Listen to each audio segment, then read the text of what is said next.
Сәлем достар! Бүгін біз баклажаннан маска жасаймыз.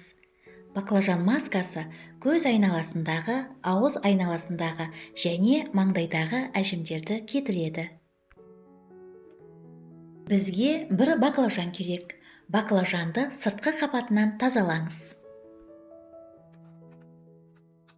Баклажан антиоксиданттарға бай, әжімдермен күреседі. Достар, менің каналыма жазылыңыздар. Мұнда сізге керекті рецепттер табатыныңызға сенімдімін.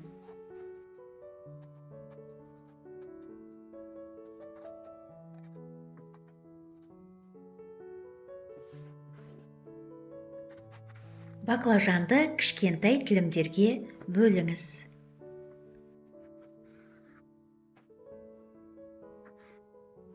Баклажан тілімдерін ыдысқа салыңыз. Бір кесе су құйып, 10 минут баяу отта қайнатыңыз.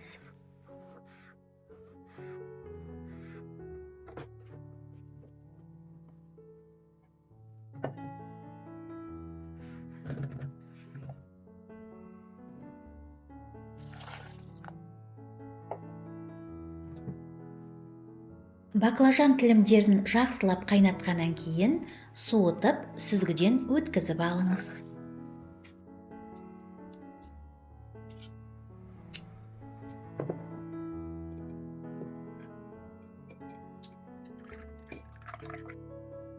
Баклажан тұнбасынан салбырап тұрған бет терісін қатайтатын табиғи тоник аламыз.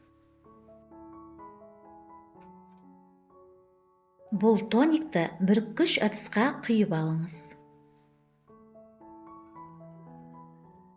Тоникті таза терге себіңіз. Бетіңіз бен мойныңызды ертінді сіңгенше жақсылап уқалаңыз. Теріңізге 1 сағатқа қалдырыңыз, содан кейін жылы сумен шайыңыз. Масканы жасау үшін пісірілген баклажан тілімдерін ыдысқа салып, блендермен езіп алыңыз. Басқа ыдысқа 5 ас қасық суға 1 ас қасық жүгері крахмалын қосып, жақсылап араластырыңыз. Жүгері крахмалы қоспасын баклажан қоспасына қосыңыз, жақсылап араластырыңыз.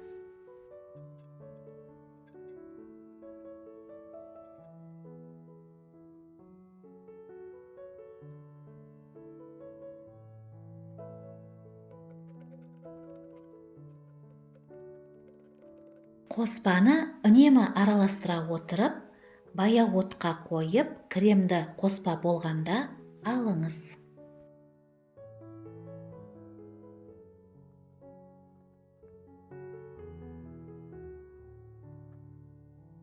Қоспаны суытып алыңыз.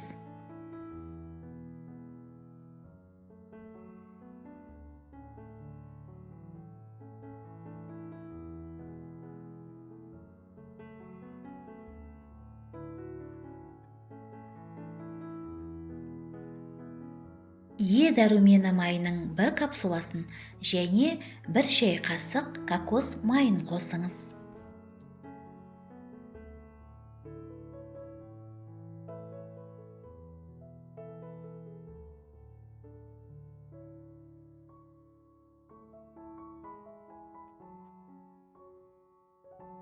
Қоспаны жақсылап араластырыңыз.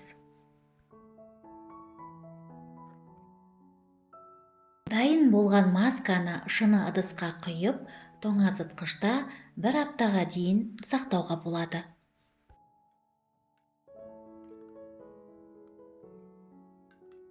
Масканы қолыңызға, бет пен мойын терісіне жағыңыз. Теріңізге 30 минутқа қалдырыңыз. Содан кейін жылы сумен шайыңыз. Кейін теріңізге ылғалдандыратын крем жағыңыз. Бұл масканы күн сайын 7 күн бойы қайталаңыз. 1 апта қолданғаннан кейін әжімдер пигментация мен қара дақтар азаяды. Деніңіз сау, сұлу болыңыз.